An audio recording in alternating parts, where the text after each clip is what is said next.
बिस्मिल्लाहिर्रहमानिर्रहीम अस्सलामु अलैकुम वरहमतुल्लाहि वबरकातुहू। नाज़रीन कराम, हकीम सज्जाद फ़ारूकी हाज़िर खिदमत है आपके पास शहवत की कमी का नुस्खा लेकर।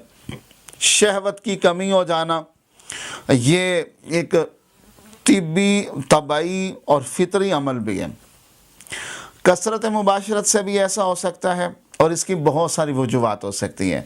गलतकारियाँ भी हो सकती हैं, कसरत मुबाशरत भी हो सकती है, ज़्यादा सेक्सुअल ख़यालात में रहना, और फिर उसके बाद एक वक़्त आता है कि वो चीज़ जो है जहन से फिर उतरना शुरू हो जाती है, उसका खुमार उतरने लगता है और फिर उसकी तरफ तवज्जो नहीं रहती और उस तरफ दिल नहीं करता, ठीक है। और फिर जो है वो हिस्स जो है वो शहवत वाली वो ख़त्म होने लगती है। उसके लिए आपको एक बड़ा आसान सा और सादा सा नुस्खा अर्ज़ कर देता हूँ। याद रखिए, दोस्त कुछ कहते हैं देखें जी आपके इतने सारे नुस्खे, इतने सारे मसाइल पर हैं, हम बड़े डबल माइंडेड हो जाते हैं जी, हम क्या करें। तो प्यारे भाई, बात यूँ है कि अगर 1000 हकीम के सामने आप एक मर्ज़ का इज़हार करें तो यकीन माने आपको 1000 नुस्खा मिलेगा। बैन इसी तरह से एक मर्ज़ के एक से ज़ायद नुस्खे होना ये ऐब नहीं है, ठीक है। हिकमत कोई किसी जगह पर बंद नहीं हो जाती। बहुत सारी चीज़ों का कम्बिनेशन हमें बहुत सारे मसाइल से हल दे रहा होता है। लीजिए इसका नुस्खा नोट कीजिए।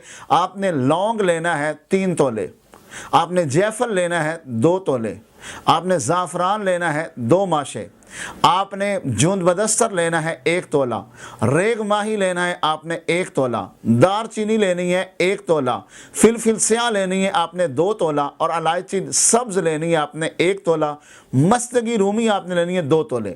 इन तमाम चीज़ों को आप ग्राइंड करें, पीसें, सफ़ूफ बनाएं।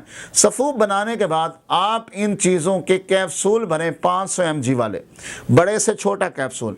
वो कैप्सूल आप सुबह शाम खाने के 1 घंटा पहले 1 किलो दूध के साथ इस्तेमाल करें।